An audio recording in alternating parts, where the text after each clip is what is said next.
என்னுடைய கணவனை மீட்க வேண்டும், நிசாசினி உடலை கிழிக்க வேண்டும், இங்க நான் கொள்ளையிட வேண்டும். பாவாட ராயனையும் வீரபத்திரனை அழைத்துக் கொண்டு எங்க அம்மா ஆனந்தமா போயிருக்கிறா சுடுகாட்டுக்கு. பல்லாள பட்டணம் என்பதே அது ஒரு சுடுகாடு. அந்த சுடுகாட்டில் 5 கண்டர்கள் வாழ்ந்து கொண்டிருக்கிறார்கள்.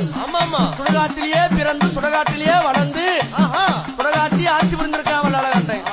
அந்த கண்டனை அழிக்கிறதுக்கு தான் எங்க அம்மா கொள்ளையிட போறாளாம். அமாவாசையில மாசி மாசம் அமாவாசையில மாசி ஒரு